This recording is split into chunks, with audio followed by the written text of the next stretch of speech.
Grande Dan. Boa noite.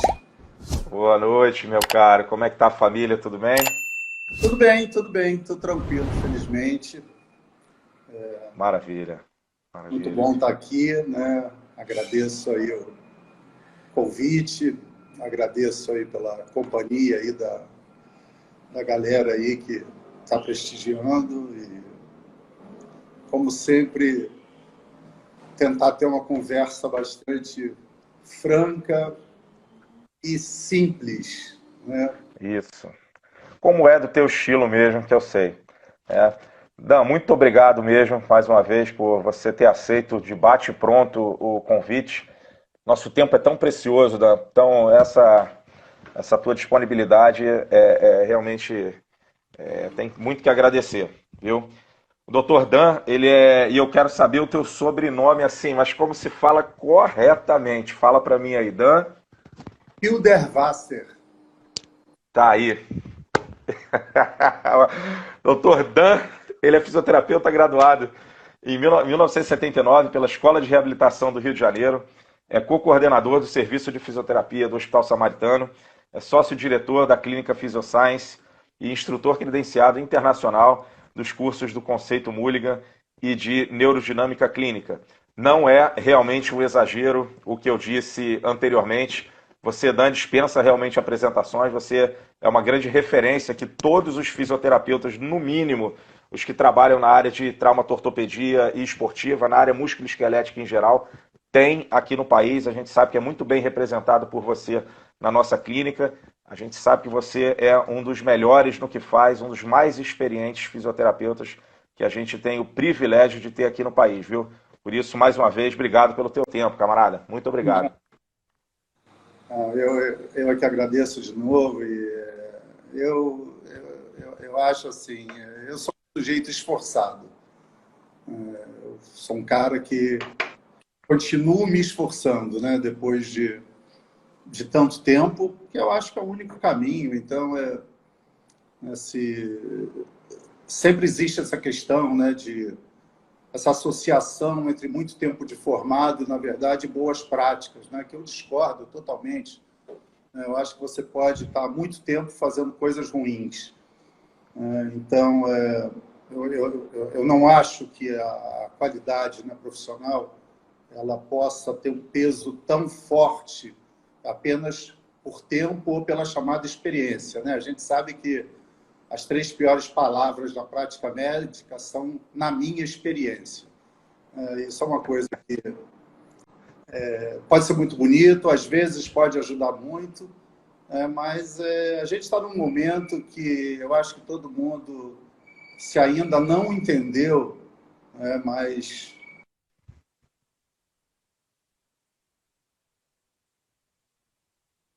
ciência é a nossa realmente estrela guia Verdade. e um pilar básico da ciência é a incerteza, né?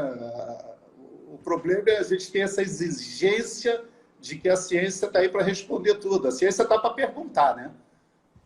Responder é uma consequência da pergunta. E a resposta pode ser boa ou ruim, né?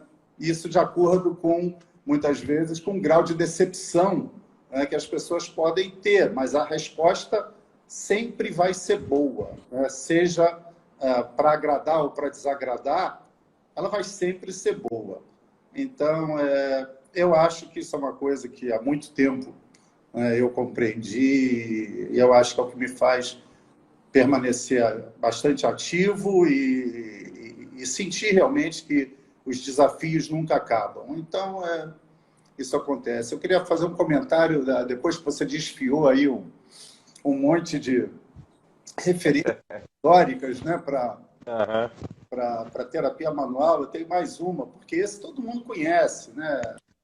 É um sujeito muito famoso, né? E que talvez a gente toque nesse assunto hoje, neurodinâmica, testes neurodinâmicos, talvez sim, mas uma das referências mais antigas da história de um teste neurodinâmico, né, foi de um papiro do tempo dos faraós no Egito, escrito por um médico egípcio chamado Imhotep.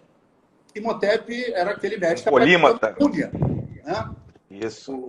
o médico careca lá da Múmia. Então, um sujeito importante que virou até personagem de cinema. Então, Imhotep descreveu em papiro um teste como o SLR, já nos tempos lá das pirâmides do Egito. Então, é mais uma referência histórica interessante aí para a gente ver que as coisas já existem há muito tempo, já existiam, e a gente tem que parar com essa mania de tentar reinventar a roda.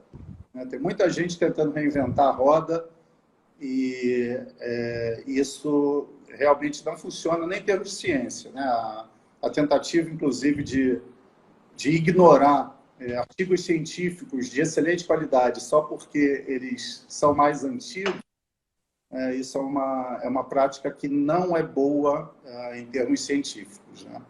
Mas, Perfeito. vamos lá. Vamos lá. Perfeito. Vamos tentar aí. Sabe as palavras. Muito bom, sempre bom te ouvir. Vamos lá. Bom, já que a gente está falando de certa forma, de um contexto histórico, de Hipócrates, até mesmo quando eu falo da história da fisioterapia, por exemplo, pegando essa história mais antiga, eu cito também, não só Hipócrates, mas eu cito também o Imhotep, esse polímata. Isso é bem interessante, ele faz parte da história da fisioterapia em si, considerando o nosso uso das mãos. Eu queria saber de você, Dan, quais foram as principais mudanças na fisioterapia manual nos últimos anos? Como é que você enxerga isso aí? D'Angelo, quando você me mandou ontem algumas ideias de perguntas, e eu fiquei olhando para essa, essa foi uma que realmente as pessoas perguntam muito, e acaba que sempre eu penso sobre isso. Quer dizer, eu nunca tento esgotar, inclusive, a minha percepção sobre esse assunto. Mas eu acho que se a gente pensar em abordagens técnicas e intervenções, a terapia manual, as técnicas manuais não mudaram nada. O que mudou é a nossa compreensão com relação a elas. Quer dizer, a aplicabilidade, para que, de alguma maneira, a gente pode utilizá-las em benefício daquela pessoa que está diante de nós, naquele momento específico. Algumas mudanças de paradigma, de sair de um diagnóstico estruturalista, biomecânico, disfuncional, para uma adaptação para um modelo mais biopsicossocial, onde possivelmente outros contextos que não apenas os biológicos, biomecânicos, façam parte daquele quadro sintomático, daquele quadro de queixa, de incapacidades que aquela pessoa apresenta. Então, eu acho que o que mudou muito foi isso. Não para muita gente. Muita gente continua pensando exatamente como os nossos grandes influenciadores da terapia manual, das terapias manuais, pensavam, ainda que estão corrigindo posicionamentos que são realmente capazes, não apenas de interferir em aspectos biomecânicos, porque eu acredito que a gente até interfira, mas que a gente esteja corrigindo alterações artrocinemáticas que, na verdade, a gente não tem meios para diagnosticá-las de forma acurada, de forma confiável. Então, eu acho que se alguém mudou, foi a fisioterapeuta. E não, na verdade, as ideias. As ideias básicas, as técnicas. E esse é um dos motivos que eu tenho sempre muitas críticas com relação a técnicas. Mesmo ensinando alguns conceitos onde, aparentemente, técnica foi uma coisa importante, hoje eu realmente enfatizo para os participantes dos cursos que o importante é entender o conceito. A partir do momento que você entende o conceito, você vai criar técnicas específicas para aquela pessoa específica naquele momento específico. Até porque aquela pessoa muda a cada dia muitas vezes a cada hora, e não adianta a gente pensar que a gente tem, uma palavra que as pessoas gostam, né? Uma ferramenta, e que vai sempre poder utilizá-la. Essa é a grande diferença, né? Nossos pacientes não são carros e nós não somos mecânicos. Então, essa ideia não pode funcionar bem. Então, eu acho que se alguma coisa realmente mudou, foi o nosso entendimento com relação às técnicas manuais. Para que elas servem, qual é a utilização. E, claro, algumas coisas a ciência nos trouxe de conhecimento para a gente saber quais são os potenciais efeitos na utilização das técnicas manuais. Perfeito. No final das contas, eu creio que o raciocínio clínico seja a grande chave aí, né? Sem dúvida nenhuma. Sem dúvida nenhuma. E realmente, para estruturar esse raciocínio, você precisa, desde o conhecimento lá de uma ciência básica até uma experiência clínica que fatalmente ajuda a juntar essas pedras no quebra-cabeça, né? Mas realmente, ainda bem, né, Dan, que é o raciocínio clínico, não é um caminho já traçado, não é uma receita de bolo. Ainda bem, senão, o que ia diferenciar tantos profissionais? Ainda bem, mas talvez seja um ponto que ainda as escolas estejam fracas. Exatamente nesse aspecto de facilitar, permitir que o estudante pense e que, na verdade, não receba muitas vezes receitas de bolo, prescrições de como agir, quando, na verdade, a gente não tem a menor ideia do que nós vamos encontrar cada vez. Existe, na verdade, esse encontro com o nosso paciente. A gente não tem ideia de como aquilo vai desenrolar, a gente não tem ideia do desfecho, e eu, pelo menos, não tenho a menor ideia de antemão do que eu vou utilizar, do que eu vou fazer. Então, exatamente, eu acho que essa tomada de decisão clínica compartilhada, e acho que é importante a questão compartilhada, porque isso é um jogo, obviamente, de duas pessoas naquele momento, e se tiver familiares ou responsáveis de mais alguém, que, na verdade, vai te orientar com relação à sua intervenção específica. Então, eu acho que tem todos esses aspectos que fazem parte desse jogo. E por isso que eu acho que a técnica sempre é a coisa menos importante na história. Perfeito. E você não imagina o quão importante é ouvir isso de você, cara. Um cara tão experiente, quão importante é, Dan? Legal. Muito bom. São algumas mudanças difíceis, né? Eu vejo algumas coisas assim bastante curiosas, né? Hoje, por exemplo, a importância do exercício terapêutico, que, na verdade, na minha época de faculdade, e eu estou falando num período de 77 a 79, o exercício terapêutico era uma coisa que tinha um peso muito grande.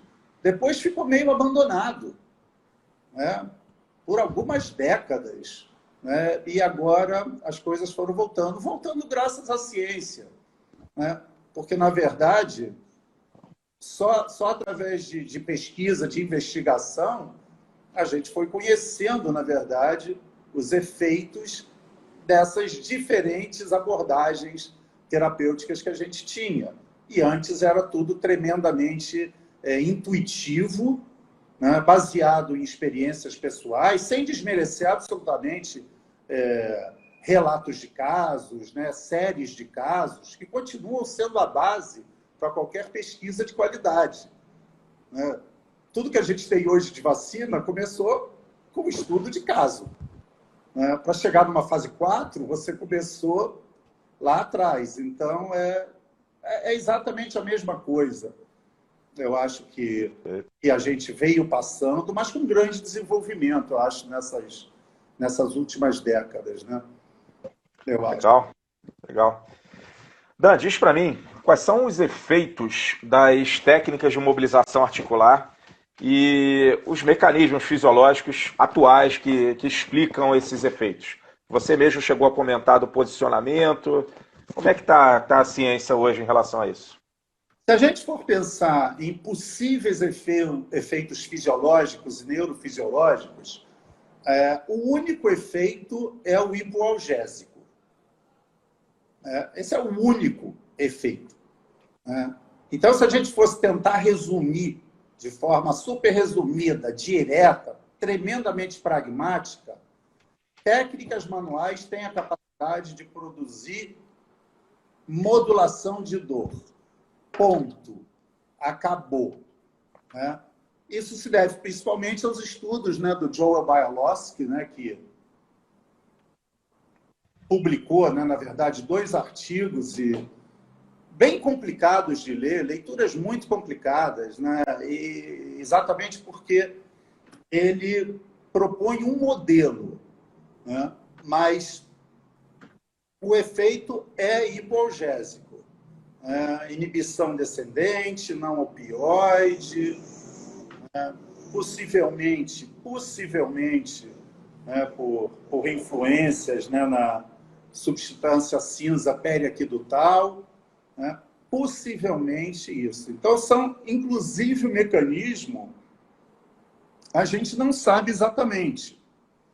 Agora, isso pensando puramente no aspecto neurofisiológico, se a gente fosse pensar.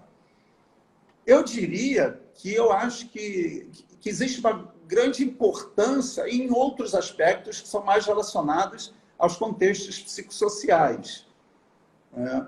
Entrando aí, sim, na parte de medo de movimento, evitação, hipervigilância. Eu não uso cinesiofobia de propósito. Eu acho fobia, eu acho que é uma questão psiquiátrica. É diferente de medo de movimento e de evitação. Então, eu tenho um problema, eu pessoalmente, eu não gosto de usar. Eu acho que as técnicas manuais podem servir de distração para você conseguir um resultado. Por exemplo, eu que uso muito mobilização com movimento, então, nesse momento da minha vida, quer dizer, as técnicas manuais, elas estão associadas mais a movimento ativo e menos a movimento passivo. Quer dizer, eu uso um componente passivo acessório para tentar modificar ou um sintoma ou uma hipomobilidade, uma restrição de movimento. Eu acredito que, em parte, pode ser que eu esteja conseguindo uma resposta modulatória de dor? Pode. Pode ser que seja só fazendo reassurance, que eu estou ali ressignificando a dor do paciente, sem que, na verdade, eu possa ter um efeito, talvez, neurofisiológico direto.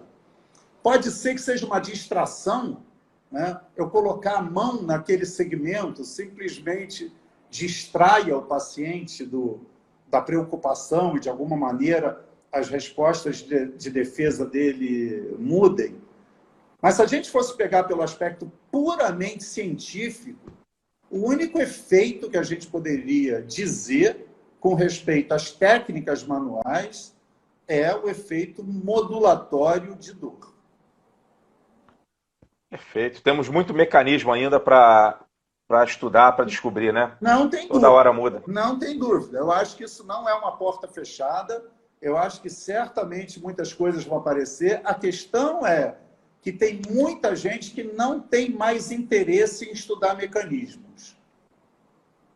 Porque, possivelmente, é isso. Talvez não se chegue em lugar nenhum quando se estuda mecanismos. Então, hoje a gente vê, você sabe disso muito bem, e tenho certeza que muita gente que está aqui com a gente sabe disso.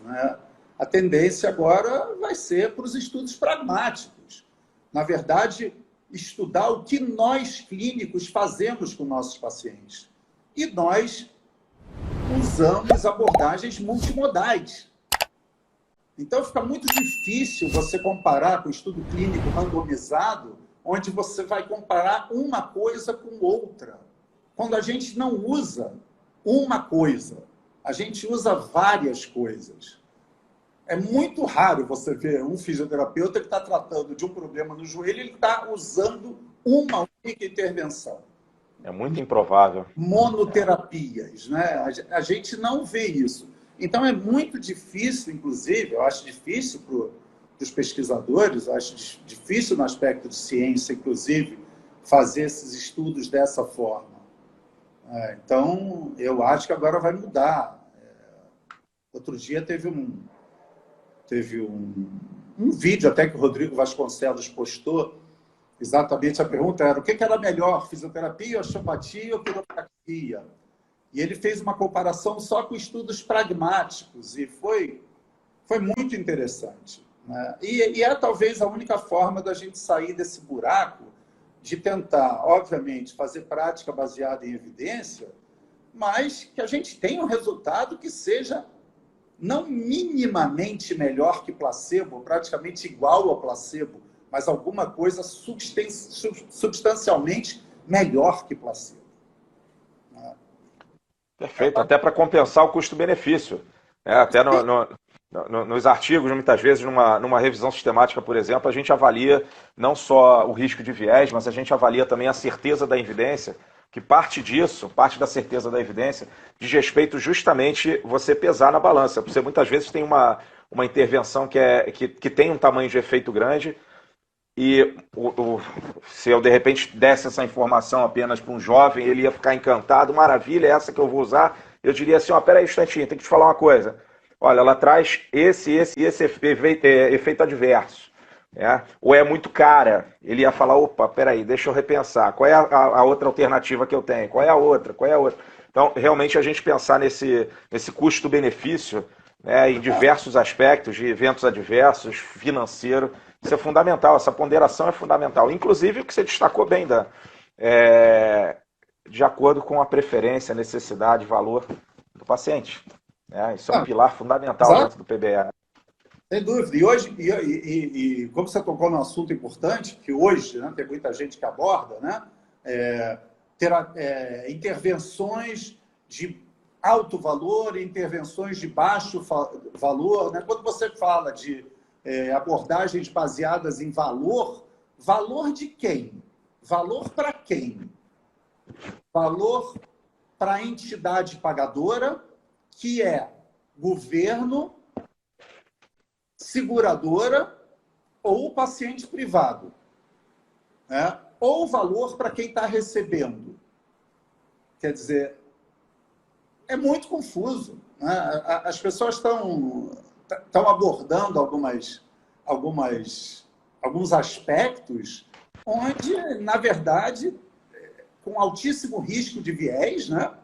O cara que não quer pagar, ele vai dizer que alto valor, vamos supor,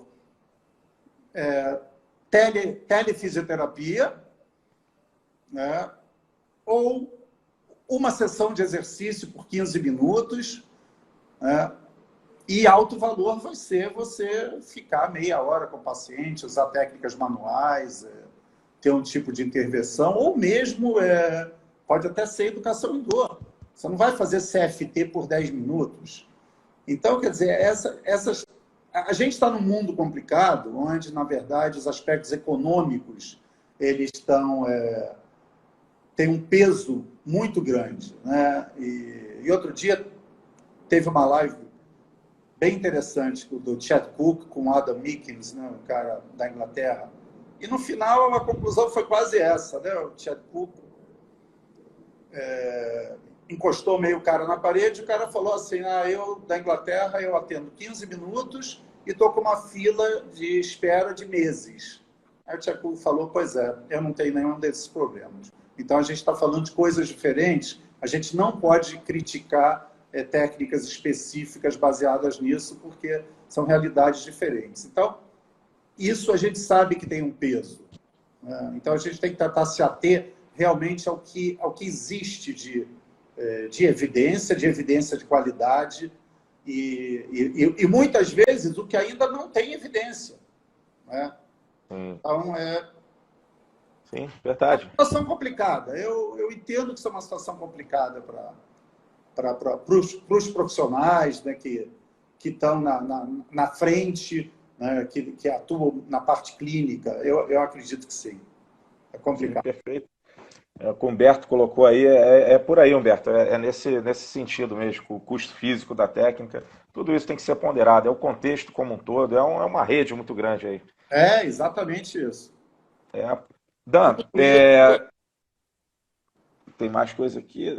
Bom, Dan, quando que as mobilizações articulares elas são contraindicadas em um pós-cirúrgico traumato ortopédico? Quando você não me recomenda usar alguma mobilização ou mesmo uma manipulação articular nesse pós-cirúrgico?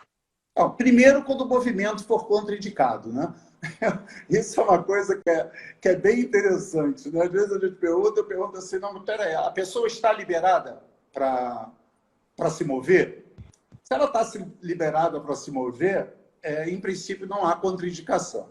Né? Até porque os movimentos artrocinemáticos eles são inerentes à realização do movimento voluntário, né? Do movimento fisiológico. Né? É claro que é diferente uma técnica de mobilização suave de uma técnica manipulativa que pode ser mais vigorosa. A outra questão, eu acho que podem existir contraindicações de acordo, obviamente, com o tipo de cirurgia e com o estado, principalmente. Eu falei que não ia... Né, quando você perguntou sobre cicatrizes e tal, eu falei, ó, tá a Mari aí. Né? Tá aí. Obrigado, Mari, por prestigiar a gente. Que bom. Eu falei Tá assim, aí. esse negócio de formação de tecido cicatricial, de aderências e fibrose, é uma coisa hoje bastante específica, bastante estudada. Bem diferente do que a gente fazia, de que talvez muita gente continue fazendo, né? Que é tentar afastar as superfícies das cicatrizes, né? Para ver se aquilo não adere. Na verdade, você tem que tentar trabalhar mais nos tecidos vizinhos, né? Melhorar o plano de deslizamento entre os fascículos. Então, assim, é uma coisa bastante diferente hoje do que a gente costumava fazer. Então, assim, eu acho que o estado, né, da ferida cirúrgica, sim, também pode ser uma contraindicação importante. Mas eu acho que, acima de tudo, é a possibilidade de movimento. Né? Aquelas situações, muitas vezes, decorrente se há um reparo tendíneo, se há um reparo ligamentar, onde, na verdade, muitas vezes você não vai fazer técnicas passivas acessórias até uma cicatrização adequada. Então, assim, tirando bandeiras vermelhas óbvias, né, que não vão existir geralmente no pós-operatório, a gente vai estar muito mais com precauções, né, do que com contraindicações. Eu tenho o hábito até hoje de entrar em contato com o cirurgião e conversar com ele e explicar o que eu vou fazer. A gente tem que levar em conta que muitas vezes o cirurgião não tem ideia do que você pretende fazer. Então é muito difícil o cara saber se você está pensando em fazer uma manipulação quiroprática, osteopática, fisioterapêutica, seja lá o que for, mas que são tremendamente parecidas, né? As técnicas em si, ou se você quer fazer uma mobilização suave, induzir um pequeno movimento acessório. Isso eu acho que é fundamental. É claro que em algumas situações tem problemas. Outro dia a gente estava discutindo, até no grupo de professores do Mulligan, sobre se a gente usava as técnicas com cinto, por exemplo, com glide lateral, na articulação do quadril, em artroplastias de quadril. Né? Eu te diria, se alguém me pergunta isso num curso, eu digo assim, não se deve usar. Um glide lateral, num pode, ele pode realmente trazer problemas, ele pode produzir eventos adversos e tal. Mas se você perguntar se eu faço. Mas eu faço, sim, de acordo com o meu contato com o cirurgião, sabendo exatamente como é que foi a cirurgia, como é que está o estado, né, daquele paciente em geral e com cuidados. Então, eu acho que sim. No joelho, né, em geral, não tem problema nenhum. No ombro, sim, a gente tem cuidados tremendos, né, porque a musculatura, né, o ombro é tremendamente dependente de estabilidade muscular, e ali realmente não é uma área para a gente brincar muito de utilização de técnicas manuais, principalmente no pós-operatório imediato, onde a musculatura não está tendo nenhuma ação estabilizadora. Na verdade, a pergunta muitas vezes né, o D'Angelo, assim, se você colocou uma prótese, né, em princípio você não precisaria fazer técnica articular nenhuma. Essa seria uma questão interessante. Afinal de contas, aquilo veio para resolver justamente esse problema. Problema articular. Mas a gente sabe que tem, obviamente, né, reações, né, dos tecidos moles e que isso pode, de alguma maneira, contribuir para a rigidez. E a gente vê na prática que as respostas são boas. Então, e quando a gente fala também, né, no caso específico, né, eu respondi a tua pergunta sobre mobilizações articulares, mas é claro que existem mobilizações de outros tecidos, né, que podem funcionar muito bem e sem produzir, pelo menos, sem aumentar os riscos de eventos adversos. Né? Eu ia sinalizar justamente isso, porque quando eu trato de PBE em curso e tudo, uma das partes que eu habitualmente reforço muito, tem um momento muito especial para fazer isso, é como aplicar essa filosofia. Tá? Aqui, em geral, todo mundo conhece PBE, mas assim, como é que eu transfiro isso para a minha prática? Como é que eu uso efetivamente isso na prática? E uma das questões que estão aí nesse meio do caminho é se existe alguma alternativa àquela intervenção que, de repente, veio inicialmente à cabeça. Né? Será que só existe aquele caminho? A gente sabe onde quer chegar, você sinalizou muito bem a questão da modulação da dor. Será que só tem um caminho para chegar naquele fim? E a gente sabe que quase sempre não, tem vários caminhos para chegar. Né? E realmente a experiência nos traz um aumento de leque, de possibilidades, realmente, de caminhos. Né? Até para a gente ficar, eu particularmente, hoje em dia eu fico muito mais confortável com a maturidade, eu fico muito mais confortável do que você falou de criar, a partir do momento que a gente entende a ciência básica, né? Dá menos valor a reproduzir exatamente o que está no livro de uma técnica específica, mas criar algo, claro, né, que seja aplicado àquele contexto. O paciente é único, isso não pode ser da boca para fora para a gente.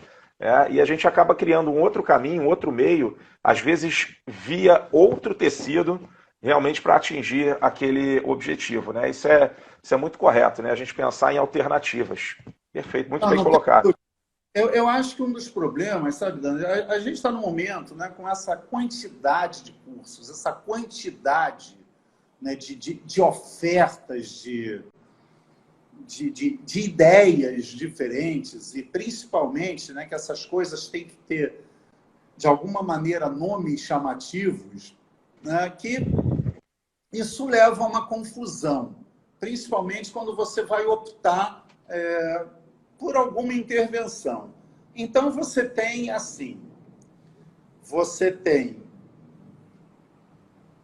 mobilização neural. Mobilização neural, aparentemente, está subentendido que aquilo que você está fazendo vai mobilizar nervo. E não vai mobilizar mais nada, né? Afinal de contas, você, quando mexe uma articulação para querer mobilizar o nervo, você está só mobilizando o nervo, né? Os outros tecidos que fazem parte daquele jogo, está tudo morto, tudo inerte. Aí você fala em liberação miofascial.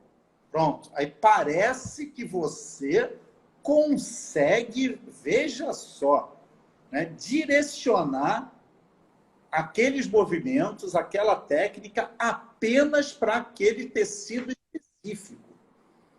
Né? Quando, na verdade, são complexos de movimento. Não é? Onde, na verdade, existe uma intimidade, né? Uma promiscuidade de contato entre esses planos de deslizamento, entre todas essas estruturas. Neuro, vásculo, músculo, tendíneo, fáscio, ligamentar. Todo mundo, né, está fazendo parte dessa bagunça. Então, você pode até achar que você está privilegiando uma determinada estrutura, mas você está movendo um monte delas. E talvez o seu bom resultado tenha sido simplesmente porque você moveu. Você fez movimento.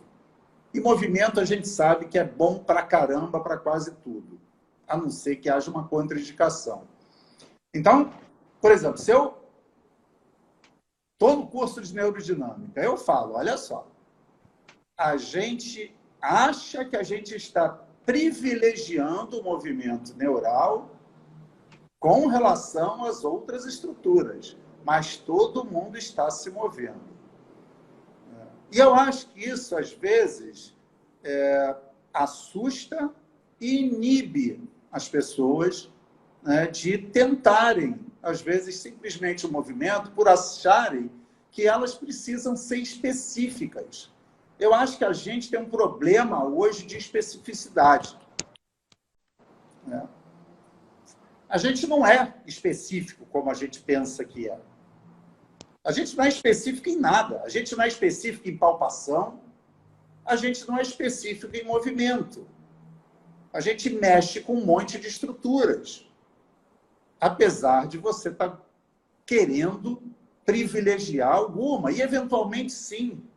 Eu acho que no teste neurodinâmico, pela distribuição anatômica dos nervos, pelo sequenciamento de construção de sobrecarga sobre a estrutura neural, você talvez consiga privilegiar a estrutura neural, por exemplo, com relação aos músculos vizinhos.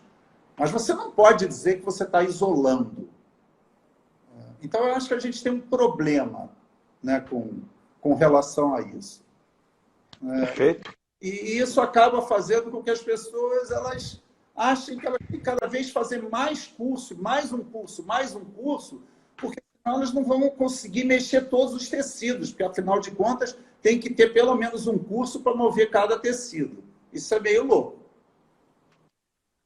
Eu acho que todo mundo, bom, então vamos lá, quase todo mundo, no mínimo que está, pelo menos na minha geração, já pensou isso algum dia, Dan. Eu tenho que ter uma ferramenta, como você falou, uma ferramenta neural, uma facial. Você está sendo cirúrgico, camarada. E o que eu falei, o quão importante, de novo eu digo, quão importante é as pessoas ouvirem isso de você. De você, não é ouvir de mim, não é ouvir de outro, é ouvir de você, com essa simplicidade que você fala sempre. Ô, D'Angelo, eu simplesmente passei esse tempo todo tentando facilitar a minha vida. Porque você já pensou onde isso ia parar? Né? Vamos supor, final do ano, 42 anos de profissão.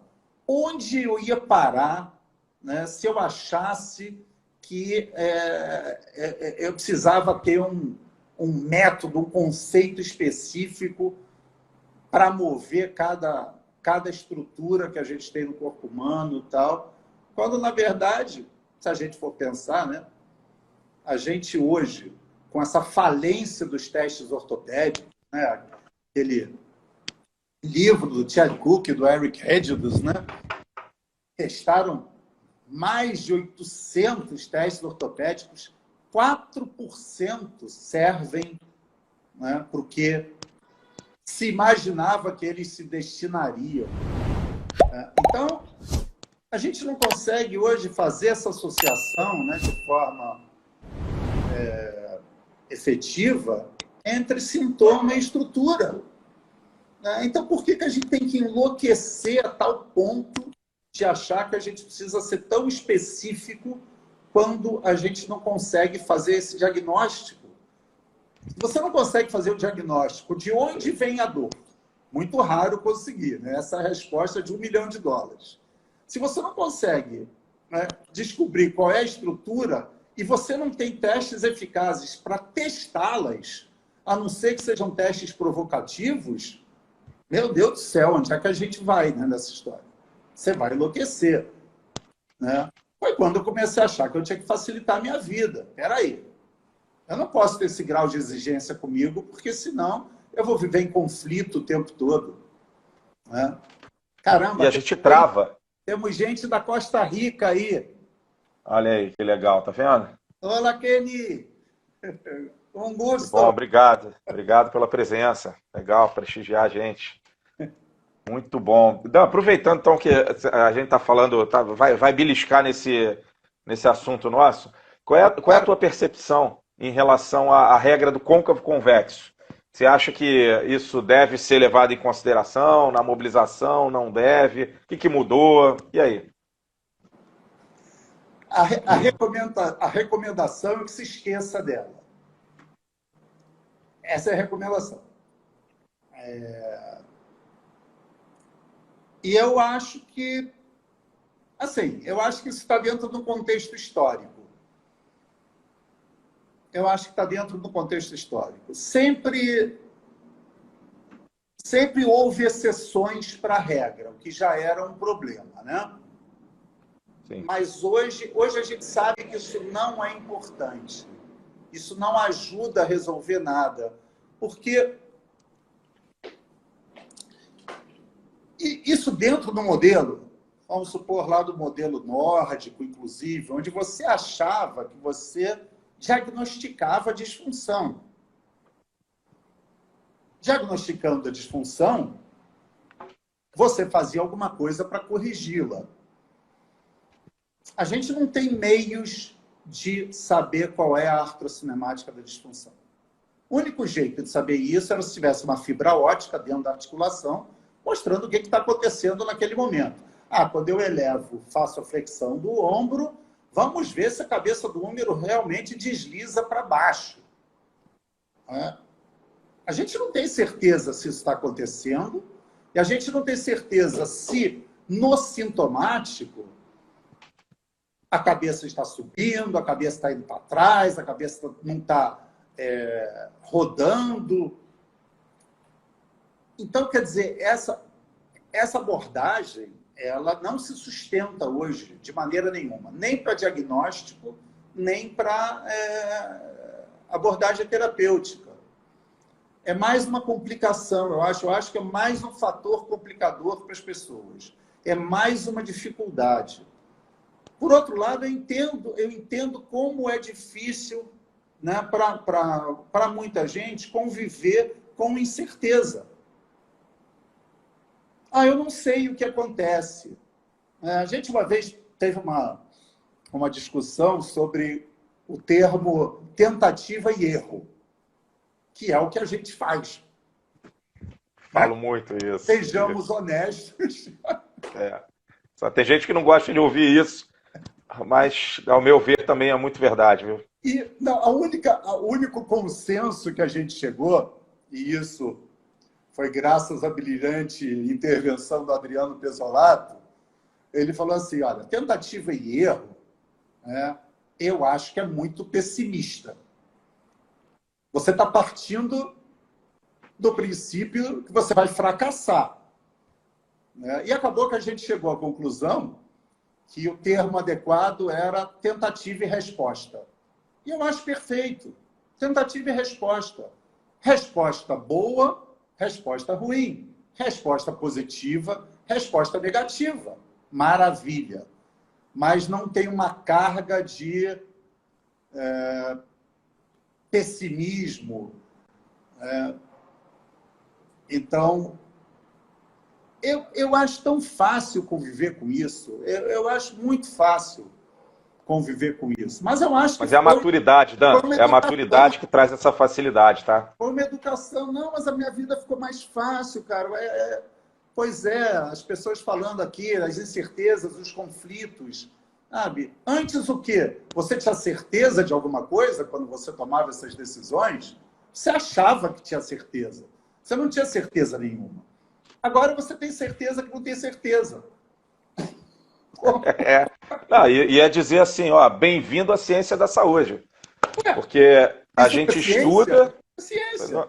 né? É A gente ciência pura. estuda, faz curso, reflete, desenvolve autonomia, desenvolve crítica para reduzir incerteza. Mas a incerteza não vai sair nunca. É isso. É o que a ciência faz. É exatamente isso. Perfeito. Né? Você faz uma pergunta e você já está pensando na pergunta que você vai fazer depois que você conseguir a resposta, na próxima. É assim. Nas outras duas, na verdade, que vão ser criadas, né? Ou três, né? Senão a ciência acabava, né? Se você sempre responder uma pergunta e ela for satisfatória, acabou. Você não Perfeito. sai disso. Perfeito. Você está falando da resposta, até porque essa resposta que a gente recebe, seja ela favorável ou não, é o que vai guiar, é o que vai continuar movendo o nosso raciocínio clínico, né? Eu acho que até na vida da gente, na nossa vida pessoal, a incerteza realmente incomoda, a incerteza muitas vezes faz o cidadão ficar bloqueado, parado, empacado, né? Mas eu volto a dizer, eu acho que a maturidade profissional, aí trazendo de volta para fisioterapia, a maturidade profissional nos permite, ao meu ver, a gente, em algum momento, sim, enxergar a incerteza, em algum momento, sim, bater aquele desespero, que eu creio que em algum momento vai bater em todo mundo, algo como nada funciona, nada dá certo, não vou fazer, a ciência só me dá resposta negativa ou não me dá resposta. Todo mundo, creio eu, que passe por essa fase, mas ela tem que ser breve, ela não pode perdurar. Se perdurar, essa pessoa tem que buscar uma conversa com profissionais mais experientes.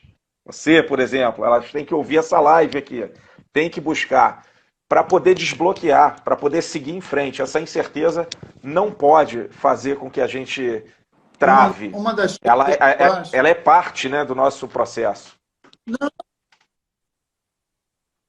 Mas, D'Angelo, o que eu acho é o seguinte: a incerteza não é um defeito nosso, né? Nem é um sinal de nossa incompetência. Eu acho que isso é que é Perfeito. importante que as pessoas saibam. Isso não é, isso não faz delas um profissional pior. E aí eu volto para a questão, eu acho, das escolas, né? Eu acho que tem um problema de formação nisso, porque hoje você pensa o seguinte, né? O estudante recebe um monte de conteúdos, né? Que depois, em algum momento da vida deles, quando ele convive aqui, quando ele chega hoje nas redes sociais e vê lives falando de prática baseada em evidência e tudo mais, ele fala assim, caramba, mas por que eu aprendi tudo aquilo na faculdade? Por que me deram, né, de conteúdos tão inadequados? Isso é uma pergunta que você deve se fazer. E eu falo, né, muito, hoje eu estou fora de faculdade, mas eu falo muito com os meus amigos que ainda estão na faculdade. Falo assim, o que está precisando para mudar esses conteúdos? E depois a pessoa cai no mundo real e ouve isso.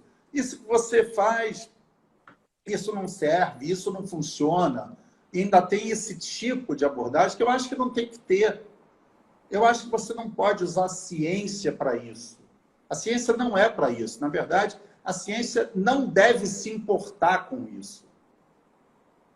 A ciência não é para se importar com isso. Perfeito. Mas eu acho Perfeito. que a gente tem um problema na educação das escolas e que precisa ser mais bem endereçado. Realmente. Perfeito. Ó, alguns colegas estão lembrando aqui, e aproveitando esse papo que tá bacana, esse papo falando de ciência. Hoje é o Dia Nacional da Ciência e o Dia Nacional do Pesquisador. É isso Então, aí. Parabéns, galera. parabéns a todos nós, Parabéns todos. e sigam assim, porque a gente teve um exemplo agora durante a pandemia, né? A gente tem vacinas aí com um ano praticamente, coisa que nunca aconteceu nem parecido na história. É um recorde. Isso é um É, resultado impressionante, ainda para ouvir o que a gente está ouvindo aí de críticas aí. verdade, verdade. Dan, tem alguma proposta aqui do pós-cirúrgico? Se eu considerar, se é que eu consigo, como a gente está colocando aqui, determinar que essa é a causa específica. Eu estou pensando numa origem, numa restrição de amplitude de movimento de origem capsular. Se é que eu consigo dizer que a culpa é da cápsula, você teria alguma orientação para a gente em relação a uma intervenção manual mais indicada quando essa restrição supostamente é capsular? Bom, quando a gente fala de cápsula, acaba que a gente fala mais de ombro, né? Por conta das capsulites e tal, mas que não estão relacionadas diretamente às cirurgias, né? Alguns pós-operatórios evoluem, né? Com restrições capsulares, né? E outros. Eu acho assim, eu uso. Eu nunca deixei de usar técnicas manuais em restrições aparentemente também capsulares, né? Porque, de novo, aquela ideia da gente travar o nosso, a nossa ideia em um único tecido. Sim.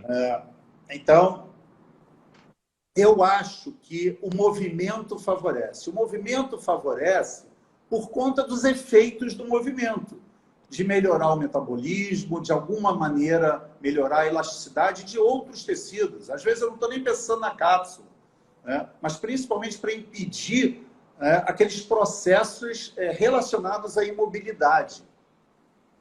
Então, por exemplo, se eu for lembrar dos protocolos mais em situações capsulares, quase sempre você tinha um período de repouso muito prolongado, né? Porque se imaginava que tinha um processo inflamatório e que aquele processo inflamatório teria que regredir. Só que o processo inflamatório ele dura muito pouco tempo, né? E a restrição continua por muito mais tempo quando não existe mais nenhuma inflamação.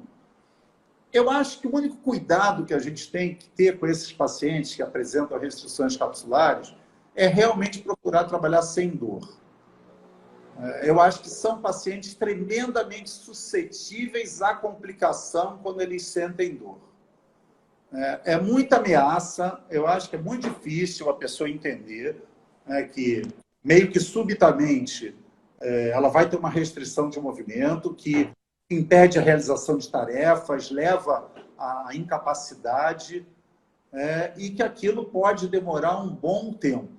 Então, eu acho que além do paciente ter que ser tremendamente educado com relação a isso, ele ser orientado com relação a esse quadro, se falar claramente de prognósticos com ele, eu acho que ele deve ser incentivado a realizar movimentos não dolorosos. E eu, já há muito tempo, passei a usar fortalecimento, né, condicionamento muscular nesses casos. Então, assim, se você me perguntar o que eu uso mais, eu uso as técnicas oscilatórias do Maitland, eu uso bastante nessas situações. Eu uso mobilização com movimento, eu uso muitas vezes técnicas voltadas simplesmente para liberação de tecidos moles e eu faço uma avaliação neurodinâmica. Ontem eu estava até numa live com a Carla Daniele e era sobre uns casos os casos assim mais bizarros. O meu caso mais bizarro foi justamente um bloqueio de cotovelo depois de uma queda, né? Essa minha paciente caiu na neve, que não era mais neve, era gelo, né? E ela teve um trauma de cotovelo e as imagens, a única coisa que mostraram foram uma contusão óssea. Essa paciente chegou para mim com um bloqueio do cotovelo, né? 30 graus, mais ou menos, de flexão. Ela não estendia e ela não dobrava. E ela não tinha dor. Ela não tinha dor. Ela teve uma queixa de dor medial logo no início, depois ela tirou a imobilização, simplesmente um bloqueio absurdo. E eu, logo no início, achei que era uma capsulite de cotovelo. Primeira consulta, avaliei ela toda, vi as outras partes, cervical, torácica, papapá. Estava tudo bem. E eu estava chegando no final da consulta, faltavam uns 5 minutos, e não tinha movido nada. Eu tinha feito tudo que é técnica que podia imaginar. Tudo. Tudo de cotovelo, passivo, tentei ativo, contrair, relaxar, PNF, o que você pensar, eu fiz. Eu falei, bom, e agora? Faltam 5 minutos. O que eu vou dizer para ela? Eu vou dizer que eu acho que é uma capsulite de cotovelo, um negócio tremendamente estigmatizante. Eu falei assim, a única coisa que eu não fiz foi uma avaliação neurodinâmica nela. Mas que, em princípio, eu achava que eu não tinha por que fazê-la. Ela tinha sensibilidade normal, ela não tinha dor, percutir, tinel, tudo negativo, nada. Beleza. E tinha ainda limitação para flexão e para extensão, e teria que fazer uma avaliação neurodinâmica limitada. Para resumir, no mediano eu não conseguia achar nada, no radial eu não conseguia achar nada. Quando eu fui para o ulnar, e eu usei, né, depressão escapular, cabeça e punho, porque o cotovelo eu não podia usar, e usei ombro, ela falou, olha, sabe aquela dor lá medial no cotovelo que eu falei para você que eu já senti? Ela apareceu aqui super de leve. Eu falei, bom, alguma coisa apareceu. E eu comecei simplesmente a trabalhar a técnica de deslizamento, né? Proximal, distal, sem nenhum tensão. Fiquei fazendo aquilo lá uns 4 minutos, tal. Tinha mais tempo, né? O outro paciente já estava lá de fora. E estava muito descrente. E, no final, eu pedi, ela quase que extensão completa e flexionou praticamente a 70, 80 graus. Eu fiquei com aquela pose, né, de quem sabia o que estava fazendo. Quem tinha certeza. Eu só esperava que ela não me perguntasse por que eu demorei 55 minutos para aquilo. Era a única pergunta que eu não estava preparado para responder. Pô, que interessante. Então, quem diria? O troço rígido, que nem um pedaço de pedra, que nem um pedaço de pau. E era aparentemente uma questão de disfunção de deslizamento neural, que eu digo para você, até hoje eu me surpreendo. Então, assim, nessas situações de capsulite, né, de restrição capsular, eu passei, a partir de então, a incorporar a avaliação neurodinâmica. Sem dúvida nenhuma. Válido, boa dica. Ó, apesar do nosso tempo, eu não tenho como deixar de te fazer essa pergunta, aproveitar até que você citou parte aí. Qual é, em linhas gerais, não precisa, obviamente, detalhar isso, mas em linhas gerais, o que passa na tua cabeça? Como é que eu, por exemplo, devo escolher entre uma técnica de mobilização articular sustentada, oscilatória ou com movimento?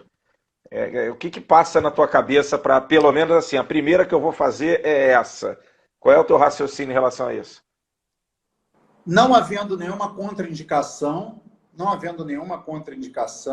eu acho que você pode escolher a que você quiser. A que você está mais familiarizado, a que você acredita mais e a que você acha que o teu paciente vai aceitar. Explico.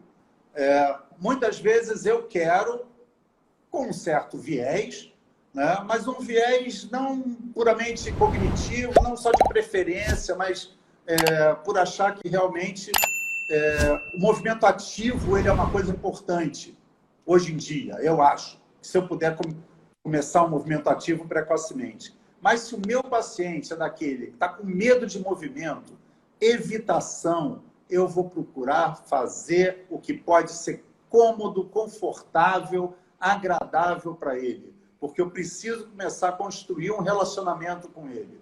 E que seja bom e que possivelmente vai ser sólido. Então, eu vou fazer a técnica mais tranquila, mais suave que ele aceitar. E isso vai ser determinante para mim. Então, aqueles critérios, né, do Maitland, do Sinner, né, severidade, irritabilidade, natureza, estágio, estabilidade, eu acho que eles são incrivelmente valiosos para essa tomada de decisão. Então, paciente com alto grau de irritabilidade, alto grau de severidade, talvez eu queira começar sem carga, talvez com movimento mais passivo, simplesmente para eu começar um relacionamento mais agradável com ele. Então, eu não acho que nesses casos é o que é melhor ou pior, eu acho que é o que é mais possível. O que você encontrar que a receptividade do paciente possa ser melhor. Eu acho que isso é que vai ser determinante e é o modelo que realmente eu sigo para mim hoje em dia. Perfeito. Muito bom, muito bom. Dan, olha, como eu falei, olha aí. Não, gente bacana demais prestigiando. Obrigado mesmo, gente. Obrigado por estarem aqui. Muito bom. Dan, você vê, papo vai fluido. Eu vou ter que te fazer a última pergunta. Bora. A última pergunta diz respeito a dicas suas, que eu tenho certeza que todos querem ouvir. Então, como eu peço habitualmente para os convidados aqui, peço também a você 2 dicas de ouro do Dr. Dan aos fisioterapeutas a respeito do tratamento fisioterapêutico, da fisioterapia manual em traumatortopedia. Bom, 2 dicas. Bom, a primeira coisa, eu acho que qualquer tomada de decisão, eu acho que ela é baseada naquele encontro que aconteceu entre nós, né, fisioterapeutas, e aquela pessoa que nos procurou. Escutá-la, compreendê-la, perceber quais são suas crenças, suas preferências, encontrar aquele caminho de abertura para começar a construir um relacionamento. Não pensar de antemão no que você vai utilizar, porque isso vai ser uma decisão que só pode ser tomada ali naquele momento. E a partir daí, possivelmente, qualquer intervenção ela tem maiores chances de dar resultado. Eu não vou fazer apologia de conceito, de técnica ou de nada disso. Simplesmente porque eu não acredito nisso. Em hipótese alguma. Eu acho que a gente tem 1000 maneiras, né, de abordar uma pessoa num determinado momento, né, que vai ser aquele, que pode não ser, aquilo pode não se repetir em outra situação, mas eu acho que a partir realmente desse entendimento de uma escuta ativa, do reconhecimento das necessidades daquela pessoa e não do que nós achamos que são as necessidades dela, da necessidade de um contato constante, de ter um feedback dela, se a gente realmente está indo de encontro às metas e objetivos. E, acima de qualquer coisa, não inventar. Um dos maiores problemas que a gente tem hoje, em geral, em medicina, é excesso de diagnóstico e excesso de tratamento. Isso é o que está acabando com a saúde das pessoas.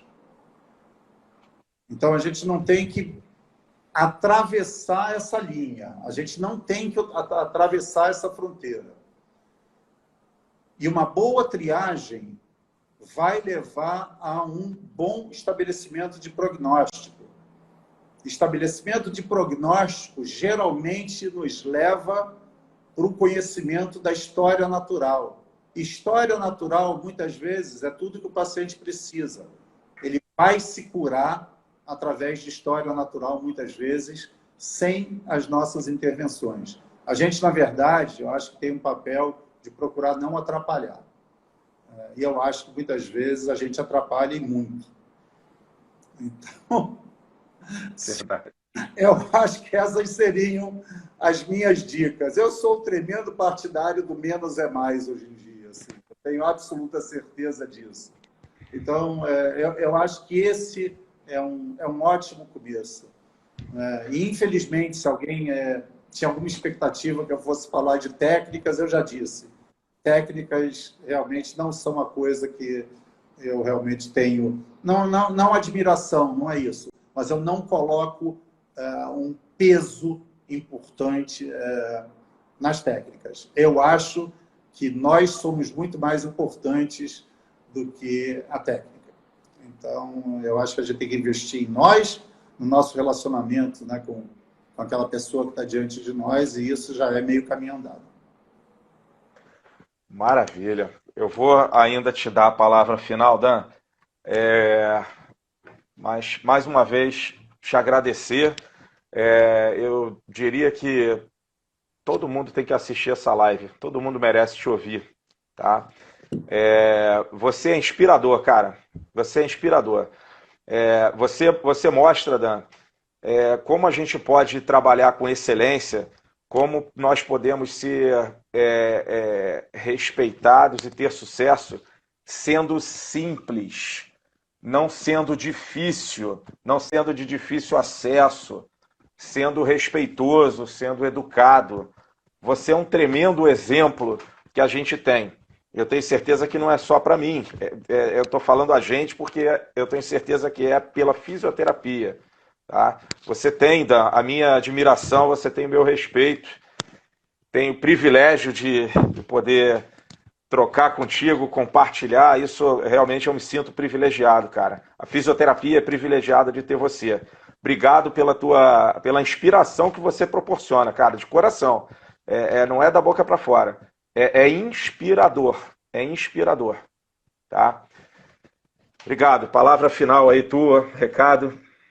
Bom, eu é que agradeço, né? Eu acho que essas oportunidades, eu acho, de ter essas conversas, né? E de ter essa interação, né, com as pessoas. E eu gostaria que essa interação voltasse a ser presencial, né? E podem ter certeza que assim que as coisas melhorarem, aí até combino mesmo contigo, D'Angelo, da gente organizar até lá no centro de estudos, simplesmente umas conversas, não é curso, nada disso, simplesmente umas conversas para a gente trocar essas ideias ao vivo e com mais participação, que eu acho que seria muito bom.